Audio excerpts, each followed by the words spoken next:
Bonjour et bienvenue dans cette nouvelle chronique taraborienne.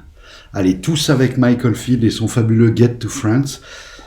Pour ceci, OpenQuest, je vous avais parlé la dernière fois de Magic World, une itération du basique qui me semblait très très bonne, très claire surtout, et puis avec plein de bonnes choses prises à droite, à gauche par l'équipe de Chaosium pour prendre ce qui avait de bon dans certains jeux qui s'inspiraient du basique. Là, nous avons Newt Newport et James Manez. Alors Newt Newport, ça sent le pseudo, pour ceux qui connaissent un peu Gloranta, et les Newt, qui font une itération en français, c'est traduit ici en français. À l'origine, c'était sur la maison d'édition très dépêche modesque 101 Games, et sur Lulu, 17€. Un livre de 262 pages avec quelque chose d'assez proche de Magic World. Il y a quelques petites différences. Je préfère Magic World notamment sur certains aspects de la gestion du combat et des armes. Mais on va retrouver grosso modo les mêmes types de logique, la même logique en fait pour la création de personnages. Le développement, ça change un peu. On est sur quelque chose de très très proche. Pour ceux qui ne maîtriseraient pas l'anglais, moi je vous conseille ceci. C'est du tout en un. Il y a un bestiaire, il y a quelque chose de très intéressant. Donc après avoir choisi vos caractéristiques, eh bien en fait vous avez des bases dans les compétences. Alors les bases dans les compétences, là c'est pas un pourcentage de base qui est donné, et puis un bonus, c'est directement la base est égale par exemple à dextérité plus constitution. Et vous calculez et ça vous donne votre base. Tout ce qui est points de magie, etc. Bon, toujours la même chose, hein, on va les retrouver. Ce qui est intéressant dans ce jeu-là, moi j'ai trouvé, c'est que en fait au départ vous réalisez votre personnage, vous répartissez, vous avez un certain nombre de points par la suite à répartir dans vos compétences. Et a priori au départ il n'y a pas de classe, c'est-à-dire que vous commencez par définir un concept de personnage et après vous allez choisir où vous mettez des points, et en fait la classe vous allez l'inventer, elle va découler de votre concept, mais vous allez vraiment pouvoir la doser comme vous pouvez faire un guerrier, mais un guerrier qui est très bon également dans les compétences de connaissance. Alors je voulais vous retrouver les familles de compétences parce que c'était assez parlant. Bon, il y a une petite introduction, le jeu de rôle, tout ça. Hein, je passe rapidement, mais c'est un ouvrage qui me semble aussi particulièrement adapté pour des débutants, voire des gens qui vraiment démarrent dans le hobby, sachant qu'ils sont vraiment encadrés, pris en main. Il y a des conseils sur comment écrire ce qu'ils appellent des sagas, des campagnes, comment écrire des scénarios, comment masteriser tout ça. Donc les familles de compétences, je les ai ici. Il va juste falloir que je chausse mes lunettes. Alors, vous avez déjà les attributs dérivés. Vous avez l'endurance, donc c'est constitution plus pouvoir. Vous avez l'esquive, dextérité plus 10. Vous avez la persévérance, pouvoir plus 10. Les compétences de combat, donc il n'y en a que 2. Combat rapproché, combat à distance. Ah, il y a aussi le combat sans armes. Voilà, donc ça en fait 3. Les compétences de connaissance de la nature. Connaissance, on peut choisir un type de compétence, une spécialité. Connaissance des cultures, on peut en choisir plusieurs. Connaissance de langage, etc. Et là, vous avez a priori à chaque fois à peu près intelligence ou intelligence plus 10. Et votre langue maternelle, intelligence plus 50. Vous avez ensuite ce qu'ils ont appelé les compétences pratiques, artisanat, athlétisme, conduite, équitation, guérison, influence, ingénierie, mécanisme, navigation, négoce, perception, performance, relation, richesse. Et enfin les compétences magiques, magie commune, sorcellerie, religion, d'origine, et religion autre au cas où votre personnage changerait de religion. Voilà. Comment ça se passe une fois que vous avez calculé vos attributs dérivés? Vous allez avoir des points à répartir. Alors, de mémoire, je crois que c'est 50 points à répartir dans les compétences de base, c'est-à-dire les toutes premières, les compétences de connaissance, 50 points à répartir dans les compétences pratiques, 50 points à répartir dans les compétences de magie. Voilà, c'est par grade comme ça de 50 points. Et alors plus loin, pour ceux qui seraient un peu en panne, c'est pour ça que ce jeu me semble bien aussi pour les débutants, il vous donne les compétences pratiques, pardon, c'est 75 points. Enfin, vous verrez vraiment, tout est détaillé, ça se suit pas à pas, c'est très très bien fait. Hein. Il y a quelques illus en noir et blanc qui sont plutôt pas mal, qui font un peu médiéval 8e siècle, voire un peu plus tard, presque début Renaissance. C'est plutôt positionné comme ça, même si la pochette fait étrangement penser en fait à des Grecs, hein, ou des Spartiates, ou des, je sais plus, ceux qui ont les casques comme ça. Je crois qu'il y a les Grecs et puis il y a les Crétois peut-être. Alors les archétypes, en fait, par exemple, le guerrier barbare, ils vous donnent une liste de compétences et ils vous disent de vos 50 points à répartir, de les mettre plutôt dans ces compétences. Athlétisme, connaissance de la nature, endurance, esquive, guérison, équitation, langage autre, perception. Vous avez l'équipement qui va bien aussi à chaque fois. Par exemple, le moine errant, protecteur des pauvres, compétences, combat sans armes, connaissance de la nature, guérison, influence, langage, perception, persévérance. Allez, on va prendre un petit dernier, je pense que vous avez compris. Le vétéran de la garde impériale, athlétisme, connaissance de la nature, connaissance tactique et militaire, endurance, équitation, esquive, guérison, ingénierie, perception. Celui-là est un peu plus ouvert en termes de compétences. Voilà, un système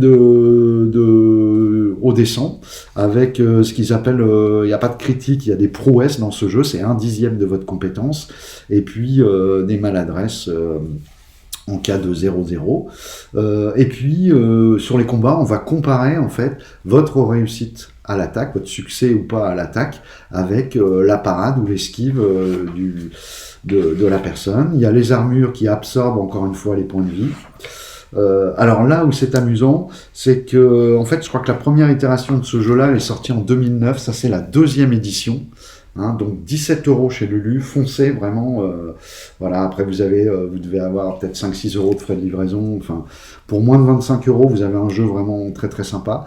Ce qui fait étrangement bizarre, c'est les 3 systèmes de magie avec la magie commune. Ça flaire le RuneQuest à plein nez, surtout avec un pseudo des 2 auteurs, Newport.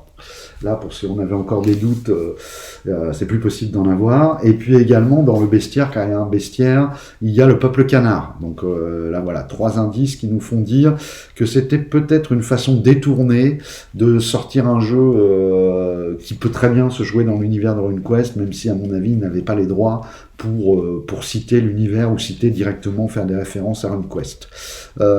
Qu'est-ce qui se passe quand on monte ? Quand on monte de niveau, là on change de la mécanique de Chaosium qui consiste à essayer sa compétence et si on la rate, on peut alors augmenter d'un D8 ou d'un D6 selon que c'est une compétence primaire ou une compétence plus lointaine. Là vous avez à chaque aventure, le maître de jeu va donner des points d'avancement, et puis chaque point d'avancement, vous le transformez en 5% dans les compétences que vous souhaitez.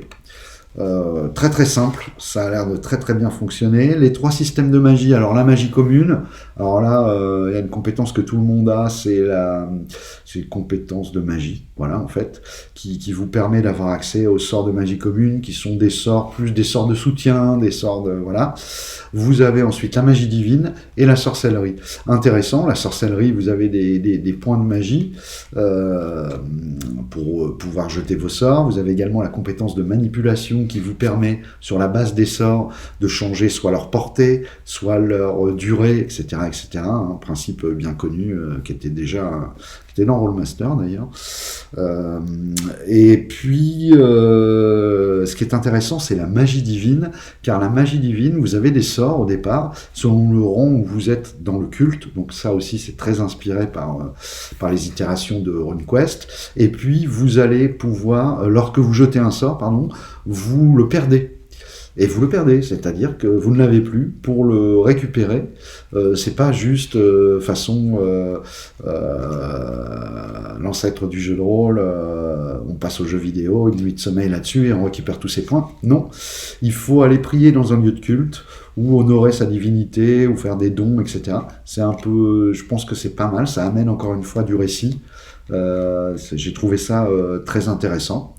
Voilà, que vous dire d'autre? Vous avez un bestiaire, vous avez même, c'est assez ambitieux hein, sur un ouvrage écrit, comme vous le voyez, assez gros, même si c'est dense, il n'y a pas trop d'illustrations non plus. Vous avez quand même un mini-setting qui est proposé, l'univers de Gatan, qui est décrit sur quelques pages. Voilà, l'Empire de Gatan, avec une carte, bon c'est pas forcément très clair, mais ça suffit pour se repérer. Enfin je veux dire c'est très clair, c'est pas forcément très esthétique. Et puis les descriptions, le vieil empire, l'âge sombre, l'essor du nouvel empire, la guerre du Cal, la doctrine de Télos, l'empire aujourd'hui, une espèce de petite chronologie. Un atlas géographique, Sotan, la capitale impériale, le duché de Thanos, le duché de Nosmel, enfin vous avez plusieurs choses comme ça. Sur quelques pages, les cultes principaux, donc ça c'est important pour les prêtres, donc pas grand chose, encore une fois, moi je trouve ça bien, c'est ramassé, il y a 6-8 pages à peu près, et il y a déjà de quoi faire jouer, et puis le maître de jeu un peu créatif va pouvoir là-dessus greffer ses éléments à lui et vraiment donner la couleur qu'il le souhaite. Par exemple, si vous voulez faire, d'ailleurs ils vous le disent, hein, il y a un chapitre où ils expliquent ça, si vous voulez vraiment coller plus au trope de la Sword and Sorcery, vous enlevez la magie pour les PJ au départ. Vous laissez que les grands méchants qui seront des sorciers, et puis éventuellement quelques prêtres maléfiques qui rôdent à droite à gauche. Voilà. Et vous avez même un premier scénario, une route périlleuse. Ça fait étrangement penser, dans la version d'Oriflamme aussi, le scénario qui était proposé pour une quest dans le monde de Gloranta, vous étiez escorte d'un convoi. Et là, je pense que c'est peut-être un peu... Alors, ils appellent ça des quêtes, les scénarios, et des sagas donc, pour les campagnes, hein, mais bon, ça change pas grand-chose. Implication des personnages, une chronologie, la préparation de la partie, les personnages non-joueurs, le développement, les terres sauvages, la mise en scène, la maison de mi-chemin, le mausolée, voilà. Vous avez tout ça avec même un petit plan à explorer. Il est pas mal ce scénario. Je l'ai pas lu en entier, j'ai lu le début, c'est plutôt bien, ça se tient en tout cas. Et il est développé sur une petite dizaine de pages, ce qui fait qu'avec cet ouvrage, vous avez tout pour faire jouer. Encore une fois, pour les gens qui veulent peut-être se lancer, très très facile, vous êtes vraiment bien encadré par le livre, très peu cher, très peu d'investissement, 2 D10, un D100, allez, peut-être quelques D6, et des D8, parce qu'il y a des armes D8, et vous avez de quoi jouer. Pour, on va dire, les 25 € avec les frais de port. Un bouquin couverture dure, bon, certes, noir et blanc, mais sur un système qui tourne, franchement, si vous avez 4 joueurs, ça vous revient à même pas 5 € par personne pour offrir le bouquin en maître de jeu, ça le fait, je trouve. Je n'ai pas trouvé encore, j'ai commencé à chercher, mais j'ai pas pu encore trouver. J'étais un peu déçu par la feuille de personnage. Elle a un petit souci, c'est écrit petit. Je vais essayer de vous faire voir. C'est écrit très petit, et du coup ça barre un peu. Le lettrage est un peu trop gras. Et ouais, c'est un peu compliqué là. Je vous dirais que même avec les lunettes, bon, une feuille de personnage comme ça se fait rapidement. Et puis je pense que sur Internet, on doit pouvoir en trouver. Voilà, Open Quest, Newt Newport, James Manez. Bravo messieurs pour les joueurs français. De quoi se mettre à une belle itération du basique pour des heures et des heures de jeu de rôle. Je vous dis au revoir et à bientôt.